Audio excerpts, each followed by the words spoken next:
Traz um cafezinho para mim. Eu tenho uma pergunta aqui sobre os Estados Unidos. Esse conflito realmente terminou com o Irã?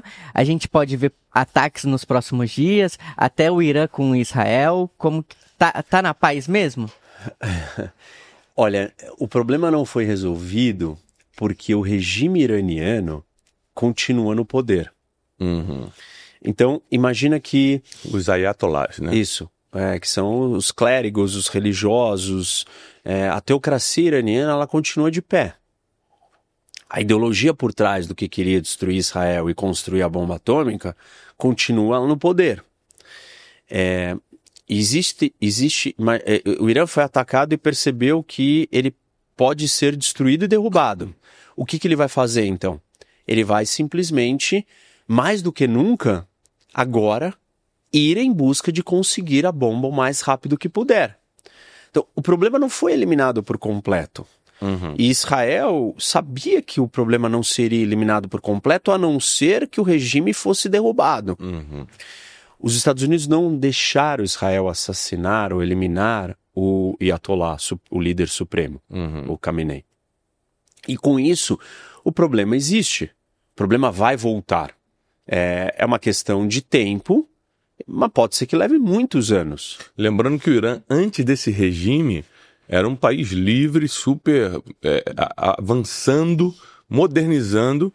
Então o problema não é o país Irã. É a civilização. Não é a civilização persa que está ali. Que é super milenar, uma civilização riquíssima. Muita história, muita coisa. Muita cultura. Mas seria uma contribuição para o mundo assim fascinante se fosse...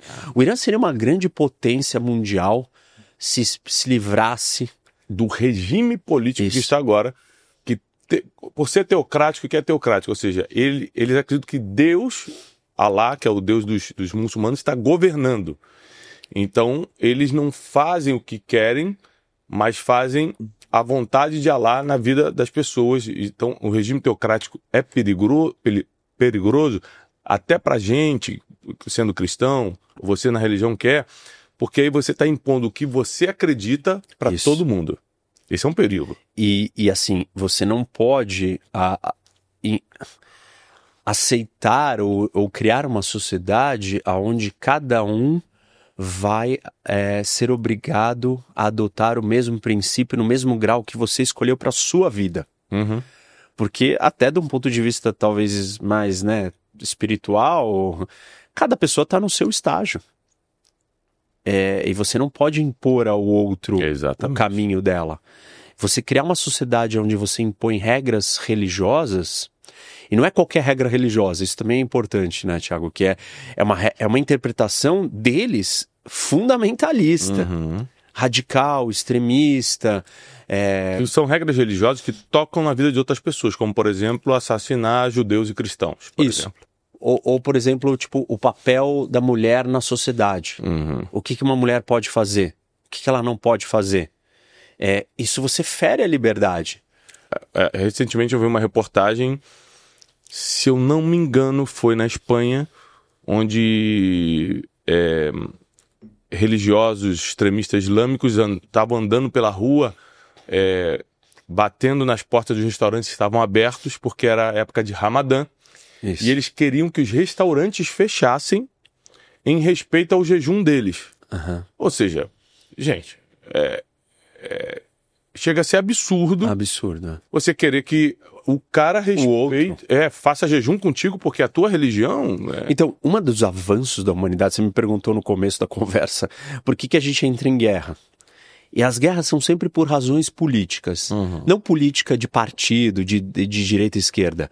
Política com P maiúsculo, que seria valores. Eu e você estamos aqui conversando, debatendo, aí a gente está discordando, está discutindo. Essa discussão ela vai tomando uma proporção maior, de repente a gente começa a se matar. Por que nós estamos se matando? Porque a gente estava divergindo por valores. Então, a política, em última instância, é sobre discussão de valores. E nós tivemos durante muito tempo na humanidade guerras religiosas. Muitas. E as guerras religiosas, elas não eram religiosas, mas elas eram... A religião trazia certos ideais de valores e aí você queria impor o seu ideal de valor no outro. Então a guerra era por uma disputa de valor. Quando você virou e falou assim, olha, essa fonte geradora de valores não pode determinar como a vida coletiva será vivida e governada, você eliminou um dos grandes fatores do porquê as pessoas brigavam. Porque era isso. Eu tenho o meu valor, que eu acho que a minha mulher pode viver assim assado. Você acha que a sua pode viver de outro jeito. Quando não existia essa liberdade para cada uma viver do jeito que quer, eu ia tentar impor o jeito do que eu acreditava na sua vida e da sua mulher. E aí a gente ia se matar. Então a gente conseguiu eliminar isso com o secularismo, o Estado laico. Virar e falar assim, olha, na política a gente não pode trazer os valores religiosos para dentro, senão vai dar briga. Isso não quer dizer que por trás de posições políticas você tem algum valor que veio eventualmente de uma religião, porque a religião é uma das maiores fontes que entregam noções de moralidade certo e errado. Então, tudo bem, mas tirar isso da equação alivia muito as guerras no mundo. E o que está acontecendo ali é uma imposição de valores religiosos a todo mundo. Isso é muito bom. Porque uma coisa que a gente aprende, por exemplo, no cristianismo, estudando a vida de Jesus, é que ele não só não se meteu diretamente com política em nenhuma vez, como também não obrigou ninguém a acreditar no que ele estava falando. Então, ele fala assim, eu falo para quem quer. Me escuta quem quiser, eu estou falando ali, no deserto da Judéia. Aí 500 pessoas iam, em algumas ocasiões 5.000 pessoas iam. Aí alguns vinham desafiá-lo, ele não discutia, ele falou assim, tá bom, então eu vou para lá.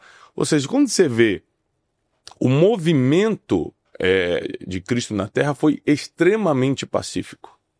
Então, pelo menos para quem acredita na fé cristã, o nosso caminho sempre é a paz, sempre, tá bom? Até porque já diz a Bíblia que ele é a paz, né? Que Jesus Cristo é a paz e que a paz que excede todo entendimento vai guardar o nosso coração.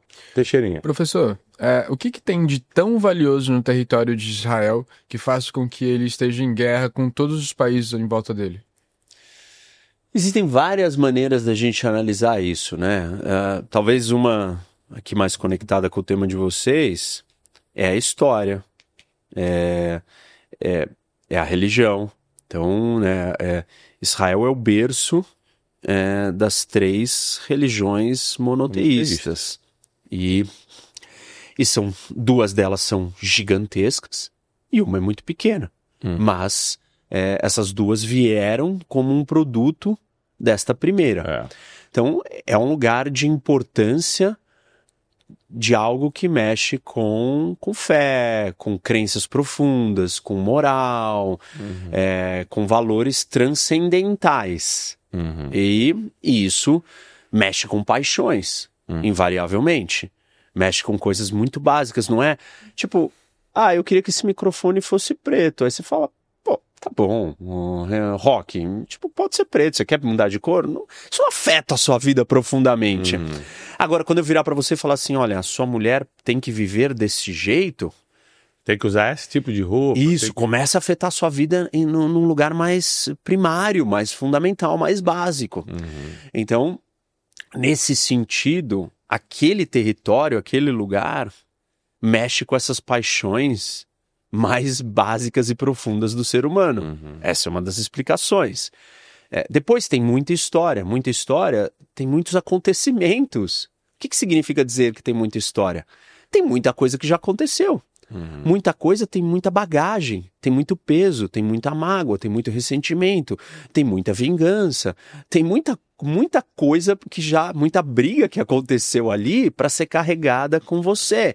E aquilo vai se perpetuando e perdurando de muitas maneiras. Que mais? Como eu disse, o Oriente Médio é um ponto de convergência. Então, é um ponto de encontro culturalmente, historicamente e geograficamente. Então também é um lugar estratégico geográfico. Se você tinha os impérios, né? Imagina o Império Romano.